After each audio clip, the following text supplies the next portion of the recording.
Have you ever canoed down a babbling brook? No, but I have cried at a Taco Bell. Oh, same thing. Listen up, campers. It's time to buckle up, pitch a tent, and take a hike. Because Camp Counselors is a variety show. So prepare for a good old-fashioned kumbaya, Weird news, hot gossip, and scary stories around the campfire. so spooky. Is this podcast even about camping? No, but it is camp. This is Camp Counselors. Hey, happy campers. Welcome back to Camp Shady Birch. It is week 63 here at camp. And it's a very special day, campers. If you're listening on time, it is the day before Thanksgiving. But unlike school, we condone tardiness here. So whenever you're listening, thanks for listening. Yeah. It's funny. This is a notoriously low listenership week. Well, yeah, I think because people are traveling a lot. And then I think sometimes, it gets behind on the log of things that people are listening to. At least I'm speaking from my own No, you're so right. situation. I always thought people are traveling, they're going to listen to podcasts more. But I was talking to my friend on the phone before that we were started recording today, and her husband's a teacher and he listens to podcasts all the time. He's like, I think it's more of like a work routine thing. So people, when they're off work, Yeah. I think podcasts are a huge part of people's work cycle, which is really cool. You, on the other hand, you will listen to a podcast. I honestly, if you do pass before me, Jonathan, which I pray that I go before you, if you do, I'm going to request that we put a little podcast playing in your in my casket? in your casket. Oh, so I can listen from beyond the grave? And we'll have to discuss because it might change then when it happens. But I know you, and I think the only thing that will calm you in the afterlife will be have the constant speaking of somebody in your ear. Yeah. You live for a podcast. Yeah, but baby. then I can't skip the ad, so everybody's going to really benefit from that. You are a humanitarian, even from beyond the grave. No, I do what I can. This week was really fun, you guys. Thanksgiving is great. I love Thanksgiving. Me too. Oh my God, it's like the holiday that is surrounded by stuffing your face and getting absolutely trashed, which I like to consider myself a professional at. We are doing Thanksgiving this year with the Carsons. That's my family. We didn't do it last year. We were supposed to because we got really sick. It was the flu. It was the bona fide flu. It was absolutely the flu. We were we did a little Friendsgiving get together in the Poconos, which we just got back from today. But last year with the same group of people, we did it and everybody got super sick. Was not COVID. It was absolutely the flu, which I have never been that sick in my life. Yeah, I got COVID. I was sick for 12 hours. That flu knocked me out for 4 days. We happened to be separate because of travel. So I was in New York. You were in Philadelphia. I couldn't even open my eyes. It was the sickest I've ever been. But I feel great. I feel young. I feel spry. It's a new year. We're here to make up Thanksgiving. Does your mom make anything specific? She is an Italian proud woman. Well, in the mornings, we always do monkey bread. I think we talked about this last year, but if we didn't, Me monkey too. bread. That's the staple. That's the tradish. I don't like raisins on it. I don't need those dehydrated, wrinkly little fruits. But Did she do pasta or anything? Or should I look forward to that tomorrow? dinner-wise? Yeah. No. So it's just like a tradish. The traditional drippings and gravy and stuff. Yeah. Oh, fun. I think the only side dish that's on rotation that sometimes sneaks its head in every 5 years, I would say, is the candied yams or the sweet potatoes with the marshmallow on the top. They rarely make an appearance, and I don't think I necessarily need them, but when they make an appearance, I will be taking a spoonful. No, it's a hot take, and I couldn't agree with you more. I don't look for marshmallows on my starch, but I could be persuaded. Bend my arm, twist my arm. I meant to say. No, my mom doesn't make that either. So when I first saw that, I was like, y'all are sick for that. I've had it. It's been good, but okay. Well, we'll see if it rears its head this year at the Carsons. Yeah, who knows? Did you have any traditional foods? No, my mom's pretty traditional throw and throw. Yeah. She's not. I wasn't sure because your mom's Italian, so I wasn't. I was expecting a little bit of ravioli, some lasagna. Good. Yeah. Well, that around Christmas is usually many a dish around the Christmas. Well, fantastic. So this weekend, Jonathan just said we just spent it in the Poconos.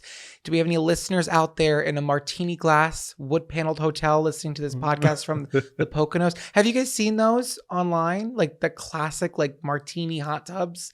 Yeah, they have a lot in the Poconos. It's the their thing. The honeymoon suites. Ooh. And they are the originals. They didn't put them up to be Instagrammable. They just really never renew them. They come with color TVs and VCRs in each room, I will say, but they just were never really refurbished and kind of kept nice, and now people go there and take pictures. Well, it's funny. Back in the day, I've heard from someone an ex's older grandparents I had.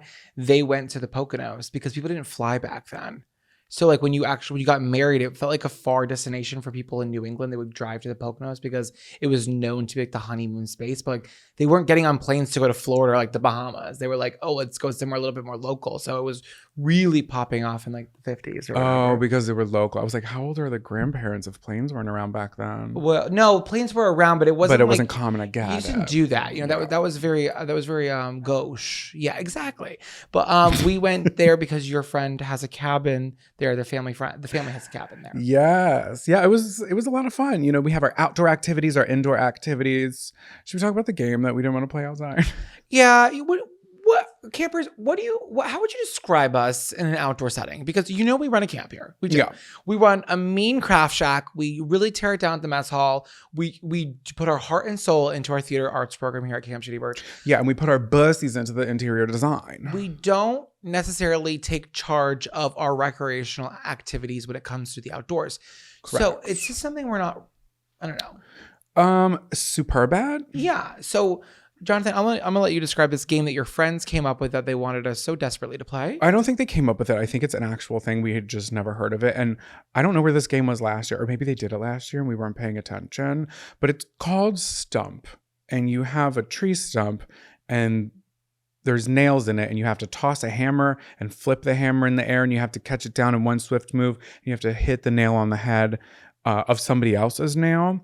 And the objective is to not get your nail hit. So like if you hit somebody else's nail, they have to drink or something like that. And I don't know, something about tossing a hammer in the air to begin with between you and I don't think it's that safe.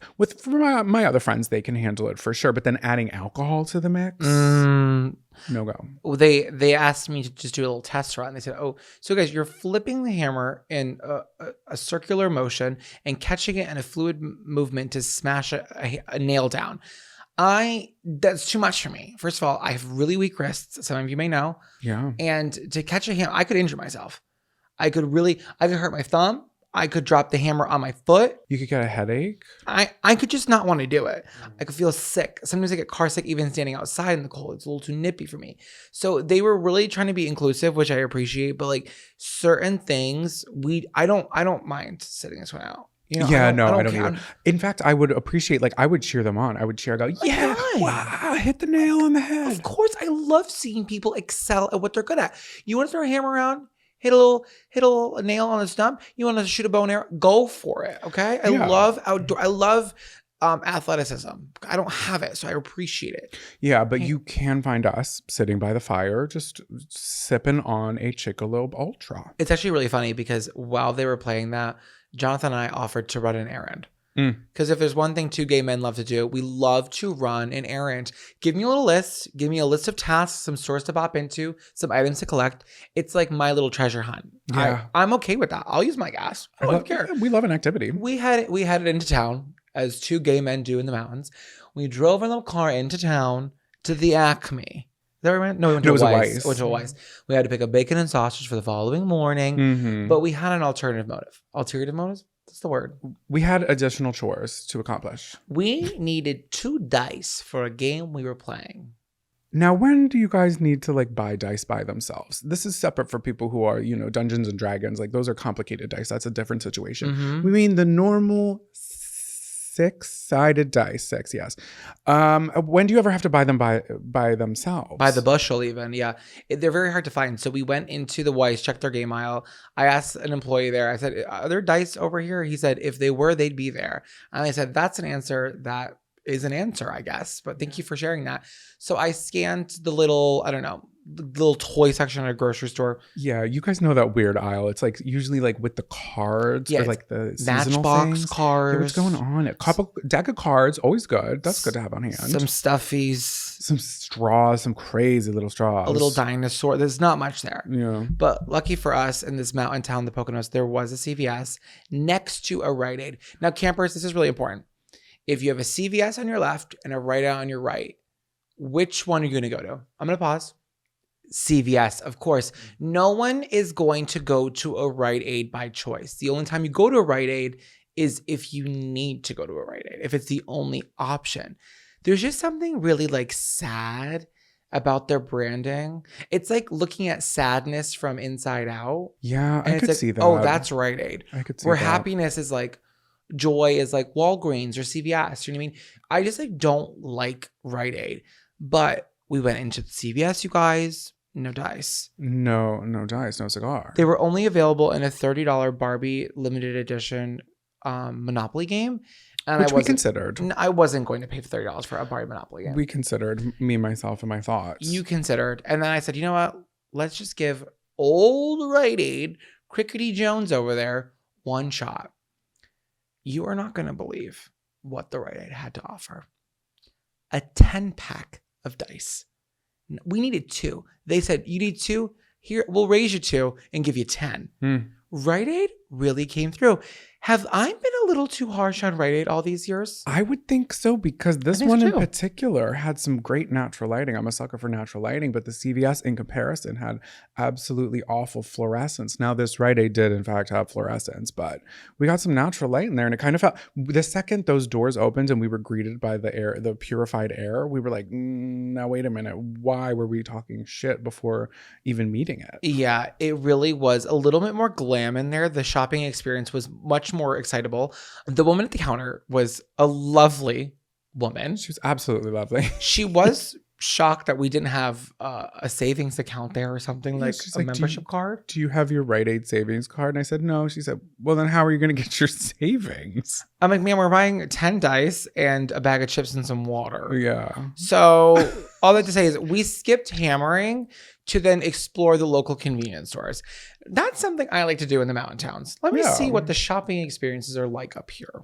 And then we get to the car and I'm checking my phone and I have 7 text messages from everybody back at the house. Like, where are you? Are you okay? Did you get lost? Are you good? And it's like the service is a little spotty up there. You know, it is a mountain cabin. Yeah, it also does take like 30 minutes to get out of like the cabin area to like real civilization where you get those grocery stores. Yeah. I'm sure some of you are wondering why we needed those dice.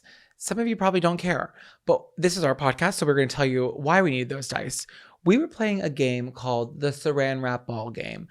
I might have spoke about this in Christmas time. Maybe. I love how we were playing a game called the Saran Wrap Ball Game. Well, listen to this, you guys. Did you know that Saran Wrap is just the name of the brand? It's just cling wrap. Saran is like a Google. Oh, like Susan Sarandon. So it's just plastic. Yeah, it's plastic wrap. Yeah, but I always thought like it was a specific kind of like, I just call it by the brand name. I'm like, oh, I need some Saran Wrap. But Saran Wrap is a brand of cling wrap. Like Band-Aid. Like Kleenex. Yes. Like Google. Very You know much what I mean? that. It's that phenomenon where a brand actually takes the place of the actual word itself. Do you guys understand what I'm saying here? It's like, oh, I'm going to Google that. It's like, no, you're not really Googling it. You're actually just like searching it on the internet, but you've changed out that term for the brand name. So I was pleasantly surprised to find out that Saran is actually just cling wrap. Yeah. I guess I never really actually read what the brands are. How would you spell Saran? Seran. It's actually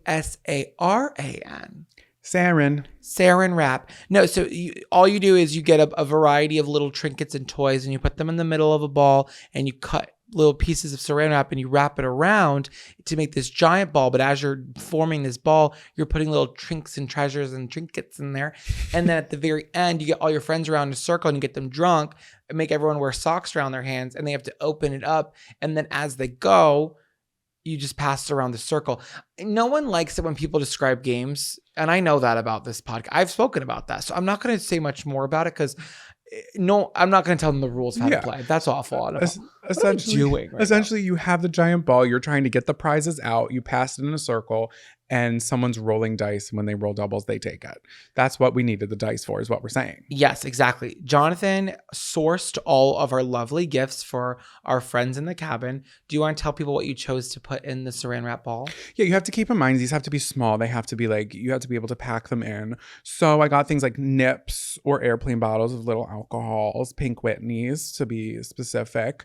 I got these were on theme. It was like Christmas coal, and it was actually just little pieces of chocolate. So those were really fun. At Five Below, I found friendship bracelets, a la Taylor Swift, and you could buy one, and it was $2, and I could take them all apart. There was 5 of them. That was great. That was great. One of them said "Lucky You," and we put it right in the middle. So that was the They're last the prize. winner. The keychains. The keychains, yes, a poop keychain and a spicy keychain with a little pepper. What else? Oh, and $20 worth of scratch tickets. A $5 scratch ticket for the middle. and then the rest were $1 scratch tickets. Spread throughout. But when we went to the grocery store on the way to the mountains, I was like, Jonathan, go get the scratch tickets for the game. I'm going to check out at self-checkout. So I'm checking out. It took me a while. And I go over to what appears to be a vending machine of scratch tickets. And I find my boyfriend, Jonathan, in a panic. Counselor Jonathan made a very severe error when buying scratch tickets from a vending machine. Jonathan, riddle me this. Had you ever bought a scratch ticket before? So here's the thing. Let me set the scene. You're not a gambling man. It smelled like poop in there. I was thrown off. Wait, there was a weird foul scent in that Acme. It was peculiar, and it was Weiss also. Oh my God, Weiss again. You haven't been to an Acme in years. Like, I haven't been to an Acme in years. I'm just trying to slander Acme, apparently. No, so continue. So it's smelling like poop, and like, I don't know, I'm thrown off by that already. I don't buy scratch off tickets. I'm gifted scratch off tickets. I'm not a gambling man. Take me to the casino. I will have a cigarette and a free drink, and I'll pull the lever on the Buffy the Vampire Slayer themed slot machine or a Dolly Parton themed slot machine. That is about the extent to things. When it comes to scratch off tickets, I've always gotten them. Now, this was a very high tech. It was like a giant iPad. It was not, you guys. It was a normal scratch ticket vending machine, but you just never used one. Yeah, I just described a touch screen. So it's so I go up to it and I'm looking at the prices and I'm like, okay, well, this is too much. Like, I don't want a $50 scratch off ticket. Are you crazy? And then I'm reading the names of the things and it said fast wins or something like that. I was like, oh my God, fast win. That's perfect. I want my friends to win at this. And fast. Yeah. So in my head, I'm like, okay, I'm going to get the scratch off tickets. They had the crazy names. It's like Santa's Army and he's on like a little like tank. Yeah, a little tank. And then you get it. It's themed. So I'm clicking, I'm adding like, oh my God, bing, bang, bong, $20 worth. There's like however many tickets were supposed to come out of that. And then it starts printing them out and they're just receipts. He bought this like quick scratch ticket, which means they already came scratched and they're like printed on receipt paper. So it was just like pictures of losing tickets. You paid $20 for a pile of losing receipts. I get over there. I'm like, what are you doing? You're like, this is the only thing they give me. I'm like, no, this is not right. No, I will admit that immediately I was embarrassed and I didn't realize that I was at fault. So my immediate thought was, I am not at fault. This machine is broken. And that's what I said to you. I said, this is it. Like, they're just printing them out now. You've been duped. We've been duped. So then I took a scan at the machine and realized that you picked a random, and it was a little confusing, but I think it was just like funny because I've never seen anyone get printed receipts of losing tickets like you did. We did fix it, but it was funny when we were driving away in the car. Jonathan had the lights on inside the car and he was going through and triple checking that all of his loose leaf papers were in fact not winners. Yes, they all were losing. But now I have 15 new bookmarks. Yeah. Yes, you said you're like, oh, I can use his bookmarks now, which that's really optimistic. Yeah. Reduced views, Rihanna. Friendsgiving was great though. Lots of games, lots of drinking and debauchery. Your friends are so awesome. I love them so much. Yeah, we had so much fun. I like something about this Friendsgiving is that we didn't have a turkey. Yeah. And I like that because I think that you don't need to recreate the Thanksgiving meal when you know you're going to have it the next week. Like, I don't need Thanksgiving truly on Saturday and then have it again on Thursday. It's kind of like a repeat meal. So John and Sam did meatballs. Yeah, turkey meatballs. And also like they're hosting and like we don't need to make an entire turkey. That's so time consuming. Ugh. And it's not like we were really going anywhere. No. You know, we don't need to be stuck basting the turkey every 20 minutes. Like, let's just have fun. Let's let loose. Let's drink. Let's fart. Yeah, they put these like turkey meatballs in like the crock pot and they sauteed them with like this like cream sun-dried tomato sauce. It was delightful. And I thought, you know what? I don't need turkey on Friendsgiving anymore. Yeah. I don't even care about it on Thanksgiving. I prefer roast chicken, okay? It's a lot more moist, more manageable to slice into. Big Bird is a big drama. Okay, really quick, not to steer too far off track, but how do you feel about turducken? Did we speak about this before? I think it's violent. I think it's a crime against humanity. And I think it's truly the fastest way to get to hell. Okay? It's demonic. Stuffing animals within themselves for who? The act of stuffing a turkey already, to me as a There's vegetarian, it's a lot. There's just certain things, and I think we're all guilty of it, that are a little indulgent. Okay? But it's like sometimes I think we're just being a little like, I don't know, gluttonous. This is some tea. I had a pastor growing up. Okay. I witnessed this, you guys. You were a witness. He had a tuna sandwich because it was also a school. Remember I went to that private Christian school? I remember. He was the pastor of the parish. It wasn't a parish, but that's just fun to say, pastor of the parish. He took a tuna sandwich and he put I saw this in the fucking kitchen, a knife full of fluff, and he put it over the tuna. He didn't. He did. No. So fluff over the tuna sandwich. That doesn't taste good. That is just gluttonous. That's a sin within the congregation. It is. So that's what I'm saying. So that's what I mean by this, okay? It's just like, you don't need to do that, okay? That is not adding any value to the food. Those are two things that don't even complement each other. Can you explain what a turducken is, if anybody didn't know? Because I had no idea what the hell it was until you explained it. It's a duck inside of a chicken, and that chicken is inside of the turkey.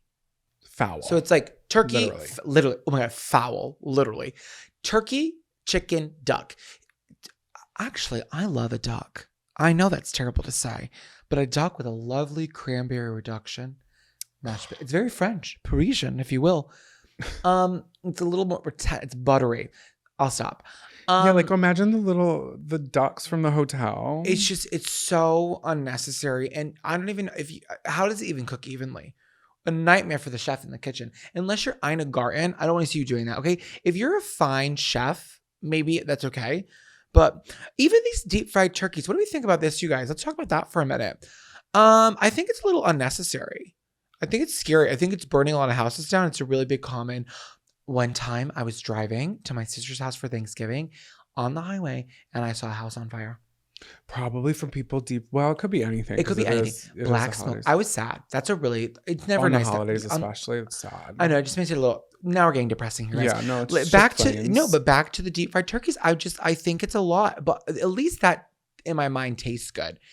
But I think the turducken is just a little too indulgent. I don't think it's necessary. I think the issue people are having with the deep fried is that they're not letting it thaw out all the way, because when ice hits the oil, or like a frozen bit, or you think it's completely thawed, or whether you have to completely thaw it or not, you always have like that little frozen bit, and that's enough to make it boil over. Yeah. That oil's going on the flame is up, and then your house that you were getting ready to sell, you now have to sell as coal because it's rubble. I made my first turkey last year from scratch. Yes, you did. While we were recording the podcast. Yes, I was basting in between takes. Yeah. Yeah, so I made my first turkey last year. I was doing an ad for Hefty aluminum. Was it aluminum? Mm-hmm. No, Reynolds Wrap. Sorry. Reynolds Wrap aluminum foil. It's fine. They're not going to kill me. The contract is up. Yeah, the contract's up, baby. No, it was great. I did a turkey board because remember that was really popular last year? That was a fun fad for a minute. Mm. And it was great. My turkey came out amazing. Reynolds Wrap, I still use this day. I'm a proud user of it. You can buy it at the Acme. The saran wrap. With the saran wrap. No, so what I was going to say is I didn't realize how long it takes to thaw a frozen turkey. There's like a metric number, how many hours per pound. If you have a big turkey, it can take up to over 24 hours for it to fully thaw. That's so people that don't realize that, Thanksgiving morning, like, throw it in the deep fryer, it's still frozen. That's how it happens. Yeah, or like they don't wait the whole 24 hours and they know that you can't put a frozen turkey in there, but they're like, what are we going to do? Family's coming over. Just put it in. Just put it in and see what happens. And then guess what? You fuck around, you see what happens. Exactly. So this year, guys, we're going to cancel the turkeys. We're going to do turkey meatballs by John and Sam. We'll get you the recipe. Sam was so funny. She brought her iPad out. And she had her iPad on the table. And I love seeing someone cook with an iPad because it feels like I'm in business. Because she's bending over, she's zooming into the menu, she's scanning, she's looking back and forth. I said, that's a woman in charge. That's a woman who knows she's in control of a situation.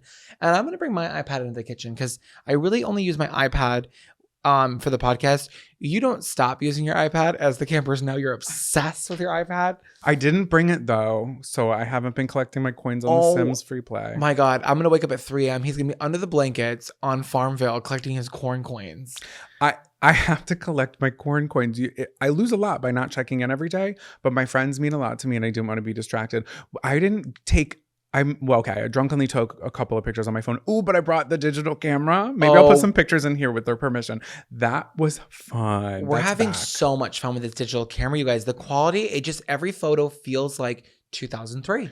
And here's the thing, last year and the year before, well, you were there the year before, but like the whole thing has been Polaroids. I love a Polaroid, but the pictures are expensive. The battery dies really quick. You like can't retake the picture in good, I always feel bad. I'm like, oh, do I want to retake that picture? Do you know what I mean? Yeah. So, or with a disposable camera, you got to wait, like, God forbid, 12 months. And that's expensive too. The one that's downstairs was probably from last Friendsgiving and I still haven't developed it. It's sitting on the kitchen table.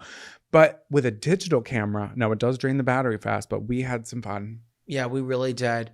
Great Thanksgiving, Friendsgiving. Excited for Thanksgiving tomorrow with your family.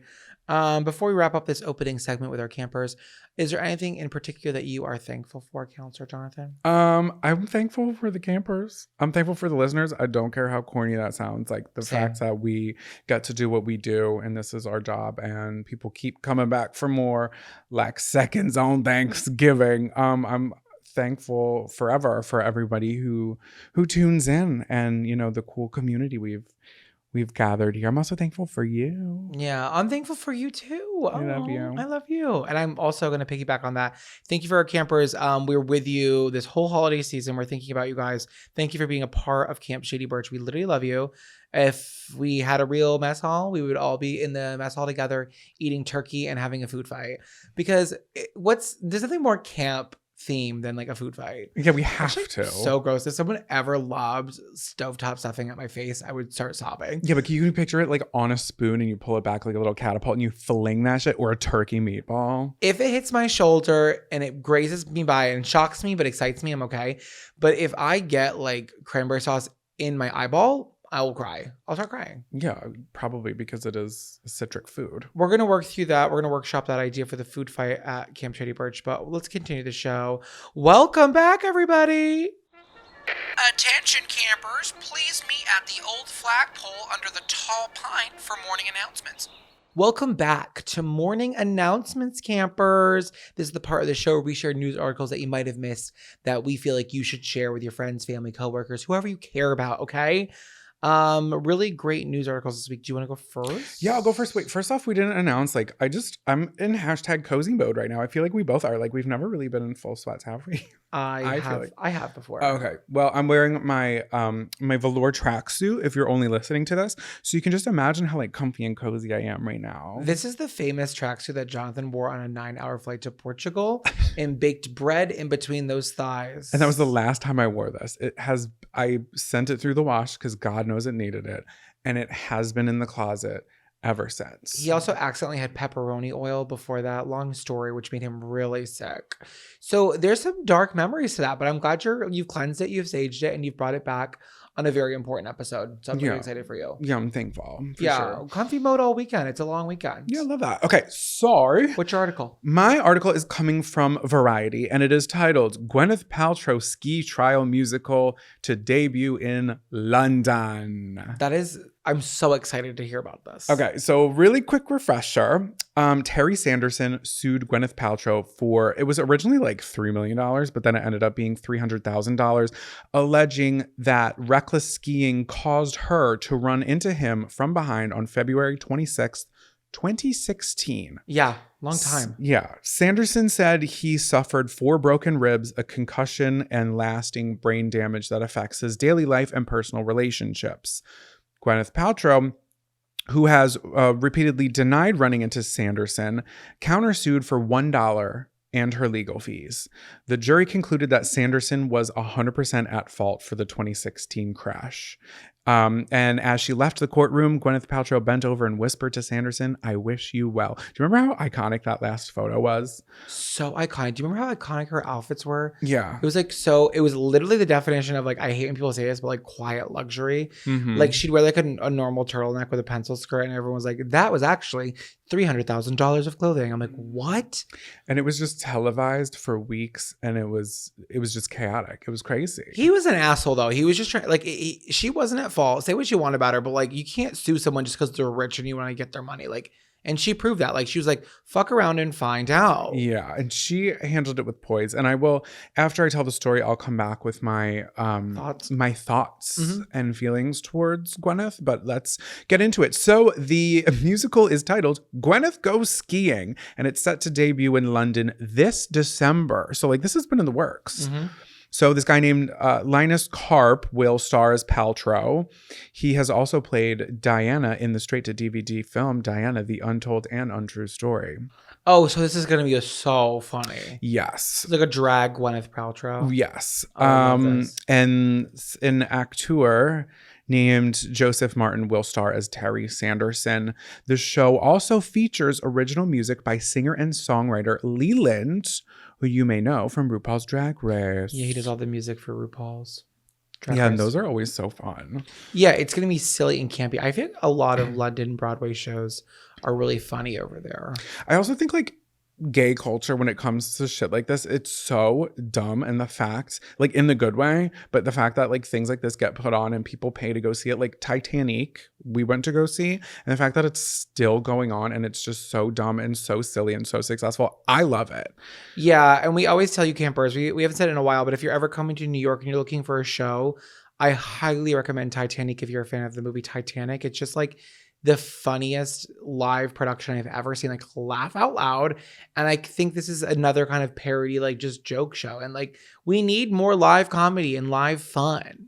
Let me read you the log line.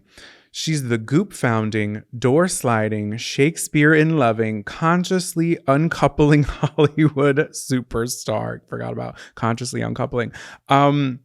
He's a retired optometrist from Utah. In 2016, they went skiing on the slopes of Deer Valley. Their worlds collided, and so did they. Literally. Ouch. 7 years later, in 2023, they went to court. Double ouch. This is their story. Kind of. Not really. But also, it's Christmas.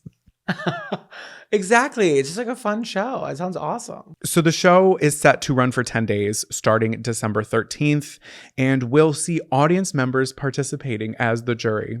I'm in. That's fun. If we have any London listeners, please go and let us know how it is. I'll die, please.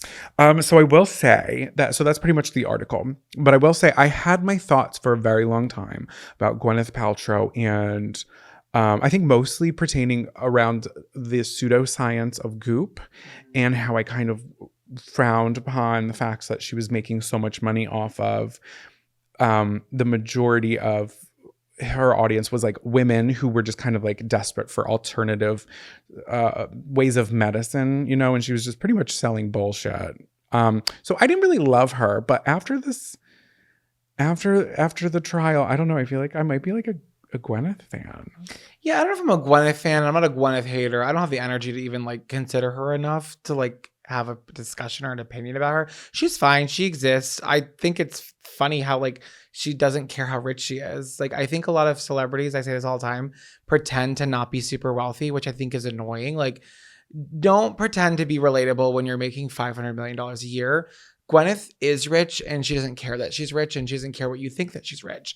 And I respect that about her. I think she's so out of touch that I'm like, I wish one day to be so Delulu. Like the one time she didn't know that she was in a Spider-Man movie. Like she had somebody on her show. I think it was some portion of Goop. And he had something to do with Spider-Man. I don't remember who it was. But he said on the show, he's like, we met on the set of Spider-Man. And she's like, I wasn't in Spider-Man. That's and crazy. He was like, yes, you were. And she's like, and she was being dead ass. She was like, I was not in Spider-Man.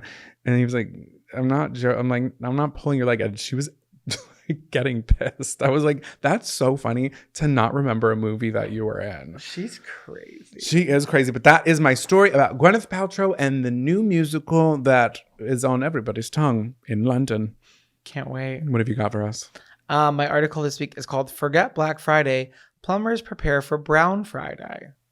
Okay. What do you guys think about that title? I don't want to talk about it. One of the nation's largest plumbing repair companies said it expects to be quite busy the day after Thanksgiving on a day it dubs Brown Friday.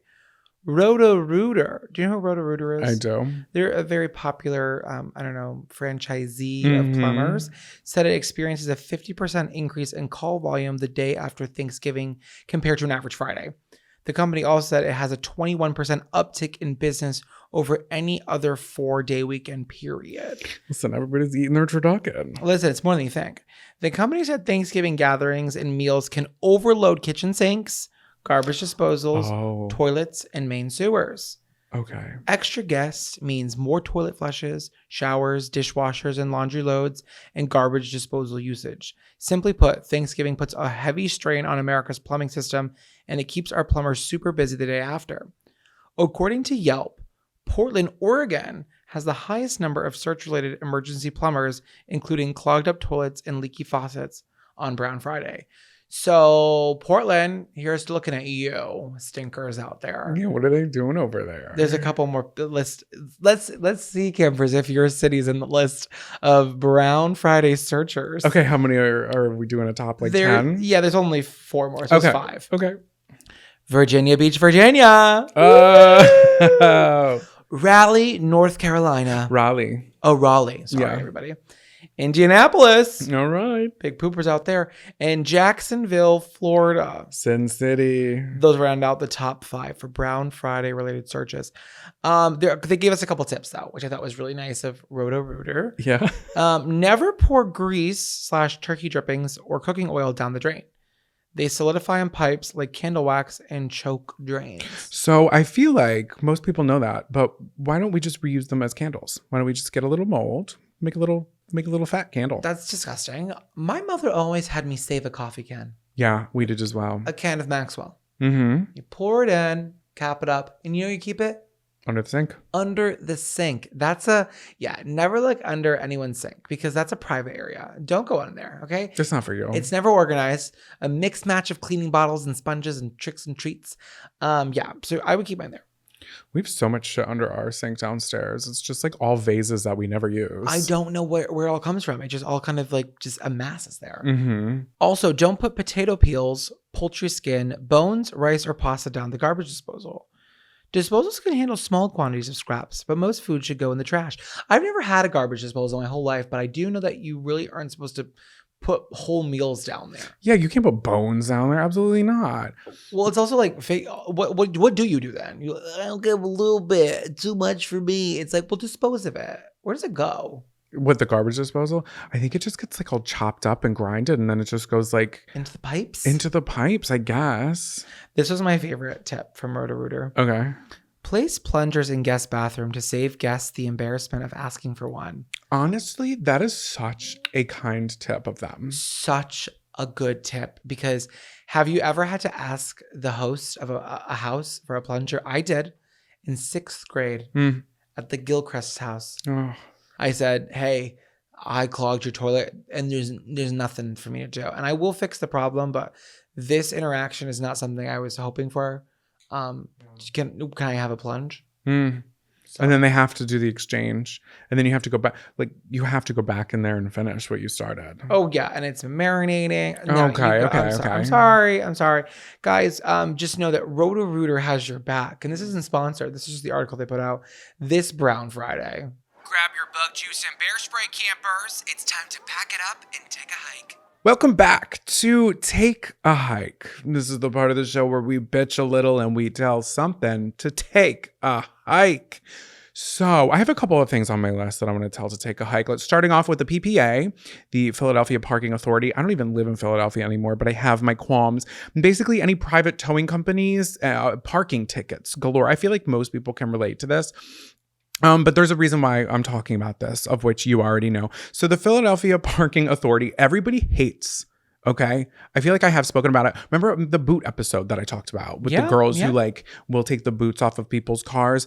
There was a TV series. It was on A&E. It ran for 7 seasons from 2008 to 2012. It was called Parking Wars. Was that in Philadelphia? It started in Philadelphia, and then by like season 6 or like season 5, 6, and 7, they were doing like Rhode Island, somewhere around New York, kind of like in that area. But it did start off with the PPA because they were so hated and awful, and the customers were going crazy on them. But in the show, it looks like the customers are going crazy on them because they get ticketed for the dumbest shit.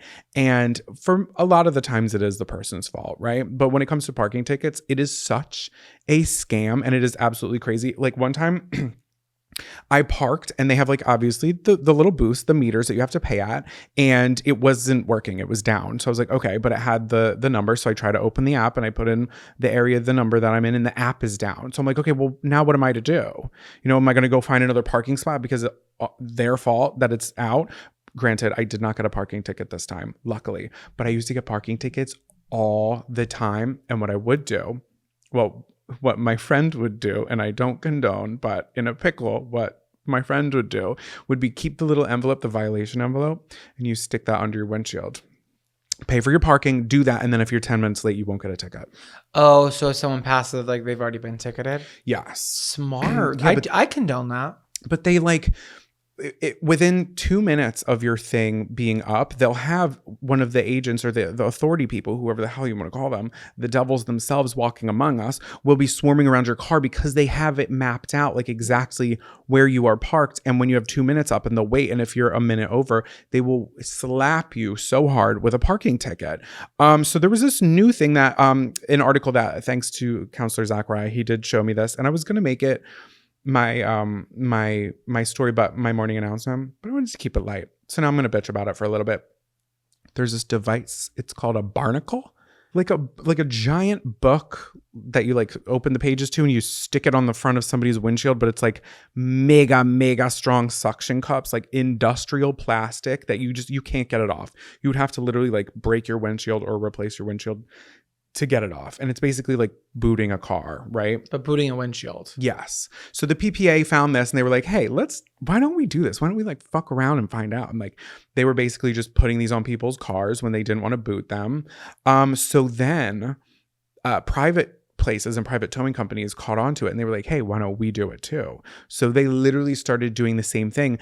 And this one girl, so the Channel 6, ABC News, Philadelphia, is actually doing a full investigation of this whole barnacle situation. Love that it's called a barnacle. And this one woman, she was less than 10 minutes late for her meter, and she only paid $7, which she was totally paid for. She was a couple minutes late, and her windshield was barnacled, and it cost her $475 up front to get it removed. From there, she would receive a $300, basically like mail-in rebate, but she had to pay $475. Like, who has that money? Who has that money like right up front? What if you don't have that money up front? Yeah. Also, it's like if you were like, I guess like parked in like in front of a fire hydrant or like a handicap, I can see like a charge being incurred that's a little higher. But just because you didn't, this is like a local shopping district. You know what I mean? Like, the 2-hour window's up, so now I'm being charged $475. Like, okay, like where's the middle ground here? Where's the $20 fine? Like, why are we jumping to $475? Thank you for mentioning that. Right. So these parking tickets are coming from, people who have paid or people who have not paid. Mostly people who have paid, and you're just like 5-ish minutes late to moving your car. You're now going to pay $475 fucking dollars for it. And then, okay, you get the $300 refund. It's still $175 for a parking ticket that you were 5 minutes late for. One time I got a speeding ticket and it was $200. So it's like, how is my speeding ticket $25 more than the end result of this parking ticket? So that's crazy. Like speeding ticket prices, but for like a parking ticket because you took a little too long shopping. So 6 ABC News said the last parking, like more recently, parking tickets in the same location cost a maximum of $26. Okay, that's more normal. Yeah, but people are getting charged $175, but you got to pay the $475 up front. So the Philadelphia City Councilman Curtis Jones said, my concern about them, referring to the barnacles, is that they are unauthorized by the city of Philadelphia. It's illegal and unsafe. I'm like, how are we using them then? Like, how are we getting away with using them and like just I don't get it. I don't get it. It's like just make it illegal. What? yeah. So private ticket again. My take I guess to parking tickets, private towing companies, and the PPA. But also just parking tickets in general. I feel like everybody can say that, right? To take a hike for the parking tickets. Like we have to move our car in Brooklyn almost every day of the week, minus the weekends. And if we don't, we get a parking ticket, but we have to move them because the street sweepers are coming, but the street sweepers never come. So I'm like, why are we constantly moving our car? And there's just like leaves everywhere. Do you know what I mean? Yeah, the tickets come every single time you miss it, but the street sweepers come when they want to come. Exactly. Okay. I feel better. I had to get it out. And if you have a parking ticket that you're pissed about, sometimes you can dispute it, but you just got to do what you got to do. And you keep on trucking, keep on traducking, if you will. Ew. Leave them out of it. So that is my take a hike. Love it. What are you telling to take a hike? I'm just pissed how dark it's gotten. Okay. Like right now we're recording and it's 7:15 p.m. and it feels like it's midnight. I don't get why it's dark out at 5 p.m. I don't need you to explain to me either, guys. I do get it. It's because the fucking farmers in 1800s needed light for the corn. I don't give a fuck, okay? It's 2023 now. Why are we doing this antiquated deal? I was told a couple years ago that this was all going to end, and I've been spreading this misinformation for years now. I've told everyone I've met in the past 2 years that daylight savings is done. And it keeps coming back for more. When is she done? Did we all hear that news too, that it was done? Yes. I didn't 100%. make that up. And then they're like, nope, it's still going. It's like, you can't just go back on that. We don't need it to be dark at 4:30 p.m. You know what's awful? We work from home now. We're so blessed and like we should be so grateful that we're not in an office. Because I remember going into work for like in the morning and driving to work and then leaving and it was already dark out. And it's like that's actually like so hurtful for your mental health. Seasonal depression is real. And it's gonna get worse. It's not even at its peak yet. I'm shocked and appalled. Where did that information come? Because I heard about it too last year, and you actually announced it on the podcast. You were like, hey guys, it's not this year, don't do it. And like, why are we still fucking doing it? I thought this last cycle, it was not going to happen. I thought I thought spring was the end, and then it happened again. And I'm not consenting to this anymore. I don't care about the farming community that needs it. Okay. That's mean. But you know what? Let's look at the numbers here. There's 300 million of us in the United States. Yes. How many of us are farmers? I'm sure a significant amount, but unless it's over 150 million, they are not the majority. We need to speak up because I cannot be in my house looking out the window at 4:30 and have it be pitch black. Our commuters out there, it's unsafe to drive at night. The LED high beams, think about that. Think about that and the accidents those cause. Okay? These farmers need to figure out their corn on a different schedule because I'm not doing it anymore. It's just, it hurts my soul. I don't like it. I'm exhausted already and it's 7:18 and I'm ready for bed. As a Farmville farmer, I'm on your side. Well, campers, if you guys know anyone at the government, send them this podcast, see what they say. Wait, but tell them to fast forward through the last part about me condoning in the parking ticket thing. No. I don't want to get in trouble. No. I don't want to get arrested. Our entire Take a Hike segment has been about government policy. It's literally, you go back in the archives and that whole section of me talking is just bleeped. We're like, not to be political, but fuck daylight savings and fuck the PPA. Thank you. Sorry. Do you think the new counselor likes the top bunk or the bottom bunk? Over. Either way, I'm giving them my boondoggle keychain. Over. Welcome back to Camper Crush of the Week. We're done bitching like we say every single week. We're entering the next phase of this podcast with gratefulness, love, appreciation, and most of all, thankfulness. Wow.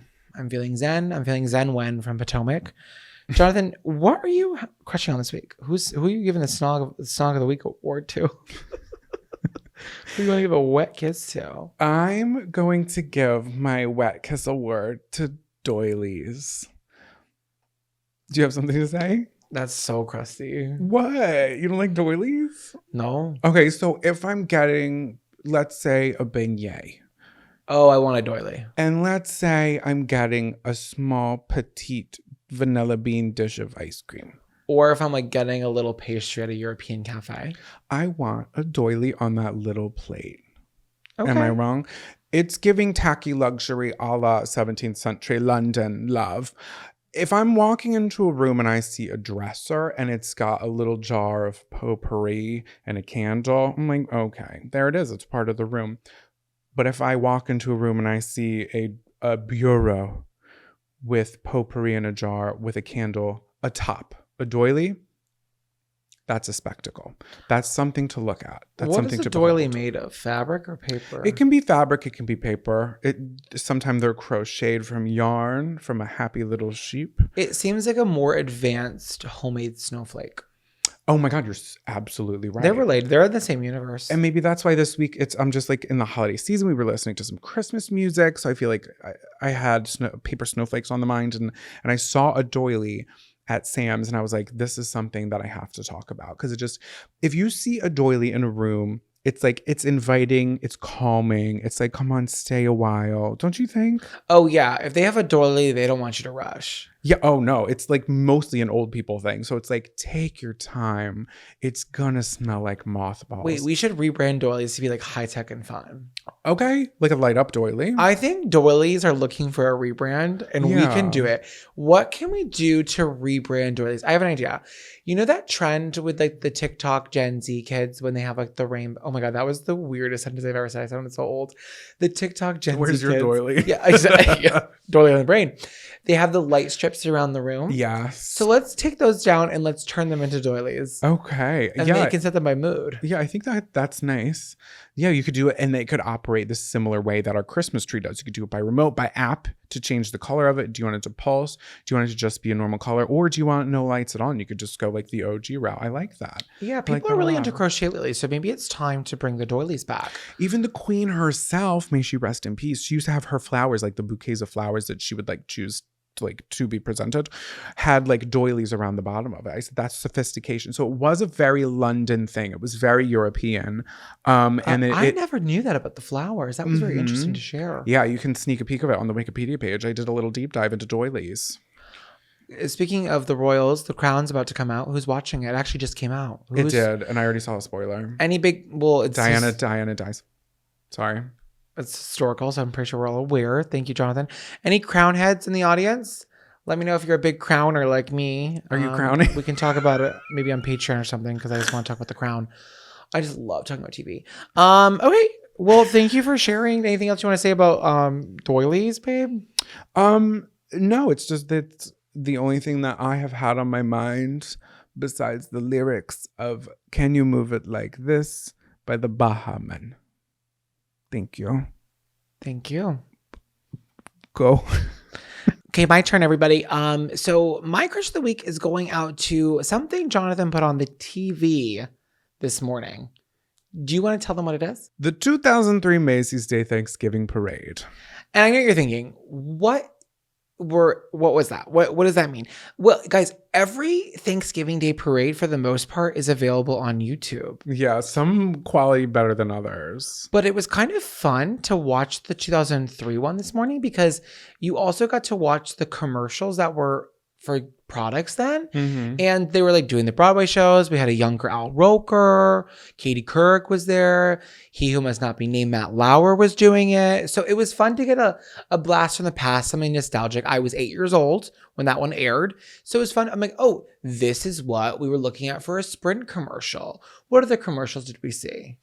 A lot of Xbox. Oh, an Xbox commercial. It was just fun. I was like, oh my God, TV was crazy back then. There was one Sprint commercial, for some reason the Pillsbury Doughboy was in, and the woman in the commercial was like, I just can't figure out this camera phone. It's so confusing. So the whole commercial, and it was a younger woman too. It was like, the whole commercial was like the ease of getting into understanding a camera phone with this new Sprint phone. Like unbelievable. Then they had like a Wi-Fi commercial for like internet, and it was like, I don't even know. Or an internet commercial, and it was like, Oh, AOL. It was like $15 a month. I'm like, my Wi-Fi is $100 a month. This is ridiculous. The AOL commercial was to fix your computer. There was no expanding on it. They were like, AOL will fix your computer for $48. I'm like, well, what? I It know. didn't make any sense. But it was fascinating. It was very entertaining. And then the balloons. Sorry, No, you're good. It's Yeah. your crush of the week. Take it away. Well, I feel like the balloons have been pretty like consistent every year.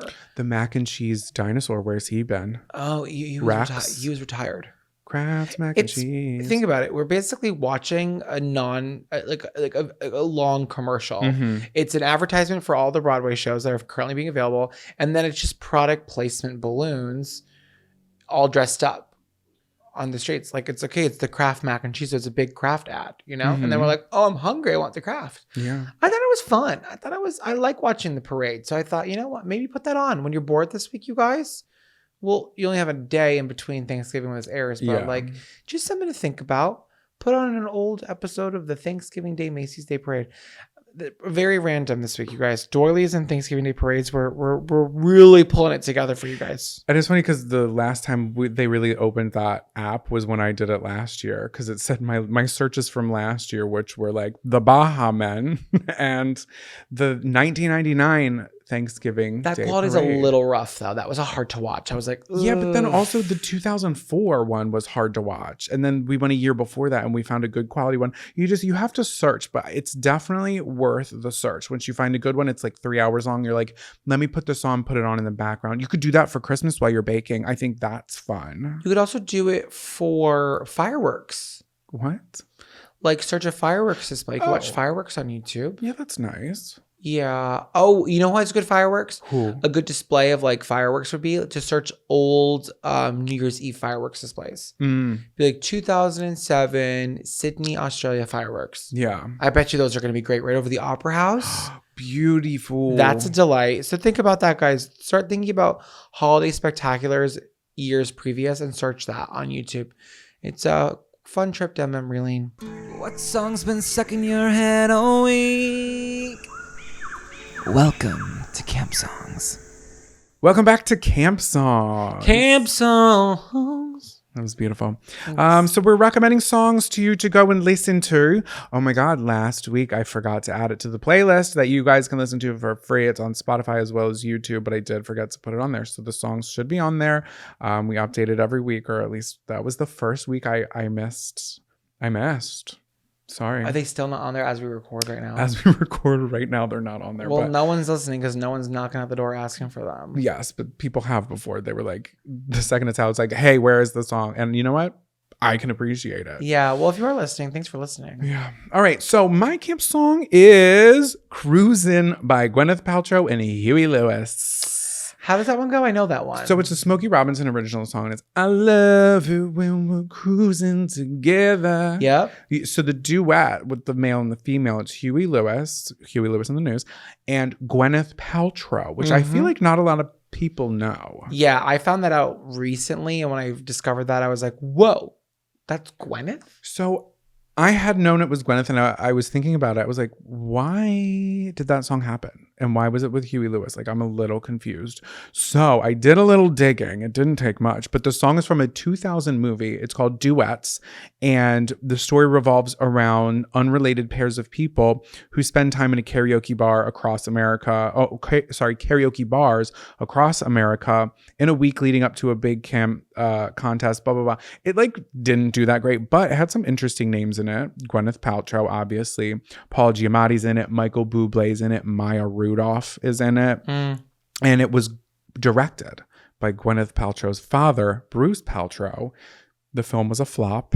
Let me just tell you what it says. The film received a 21% on Rotten Tomatoes, according to 92 critics, with the consensus being, quote, Duet suffers from sloppy direction and stretches credibility. Also, the characters are uninteresting and it's hard to care about what happens to them. So everyone across the board got attacked. Yeah. Yikes. But the song was a fucking hit. So this song with Gwyneth and Huey Lewis charted on the Billboard Hot 100, number 9. Wow. For a movie that flopped. Can you imagine? So if anything, she didn't really flop then. No. And that's why they were like, And, you know, her father directed it. So he's like, has no choice but to be proud of her. And, you know, I knew that. I didn't watch Glee. You were a little Glee girl, right? Only for 2 seasons. No. Did you watch the one that, the episode she was on? Gwyneth Paltrow? Yes. Yeah. I did see her on the show. I do remember that. So I don't know what season it was, but I do remember that. So she can sing. Yeah, but on that show, everyone kind of feels like it's being auto-tuned and definitely pre-recorded in a booth. So like they can really make anybody sound good on that show. That's true. Like Sue Sylvester was singing on that show, aka Oh, what's her true. name? Jane Lynch. Shane Lynch. I didn't watch the show, so I didn't like. Oh, you would love it. You're a little Gleek in your heart. You just don't know it yet. Yeah, I feel like that's another one of those shows. Maybe after Gilmore Girls, we have put a pause on our Gilmore Girls consumption, not by choice, but just like by happenstance. We just are catching up on Survivor and other things, and maybe tonight we can get back into that. What do you say? What do you say? I'm behind on Great British Bake Off. I have to stay up to date on my current shows. But it's current to me. Listen, I'm telling you, we can watch more than one episode a night. Okay. I can watch TV for hours. All right, so Gwyneth Paltrow, she's just the hot topic of this episode for some reason, and I like that show, and I think she's a good singer. I do too. I like the song. So that is my camp song. What's your camp song?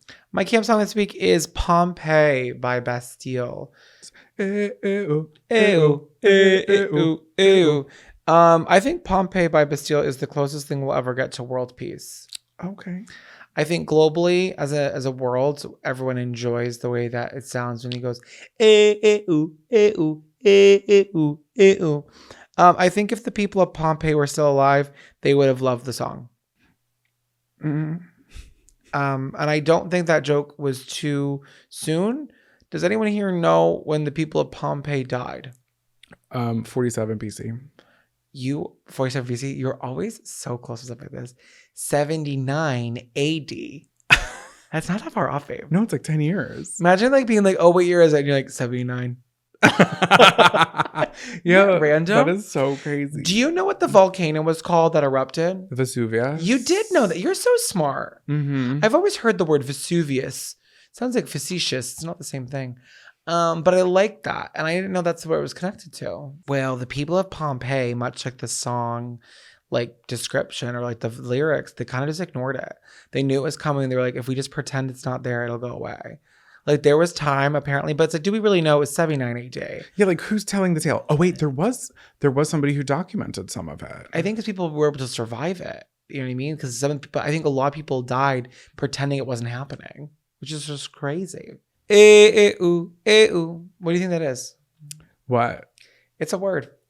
It's not just a sound. What is it? EHEU. It's a Latin word that translates to alas, which is like the exclamation of like grief, pain, or fear.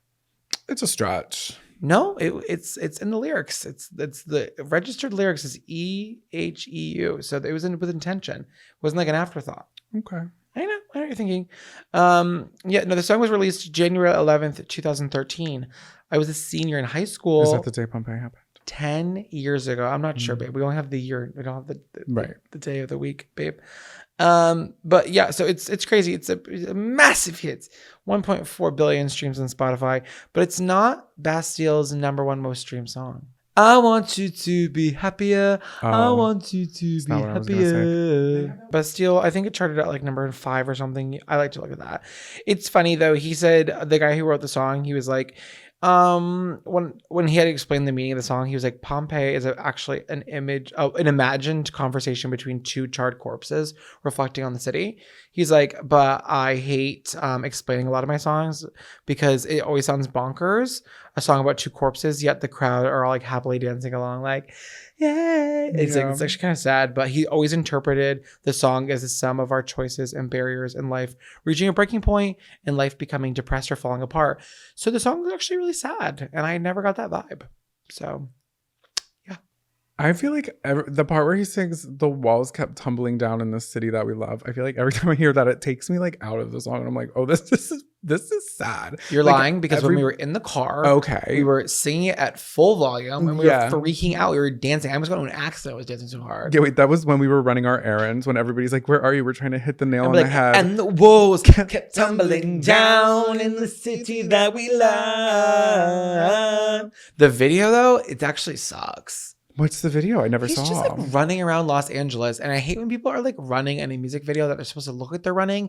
And it's like, I can tell you're just running and then they're calling cut. like it doesn't feel Yeah, and then it's real. back to one, and then But it's It feels so back to one when you watch it. It's like it's just like not exciting, and it's filmed in LA, and he's apparently like European. I'm like, it does nothing about Pompeii is giving LA warehouse. Yeah, no. They drive to the hills of Palm. I don't know, Palm Springs. I'm like, it's just like not. Palm Springs Pay. It's so boring. They should have like CGI'd a volcano. I'm bored. But what I'm not bored is with that iconic song. It's so fun. That was a fun song. We were dancing in the car, babe. We were. That was really fun.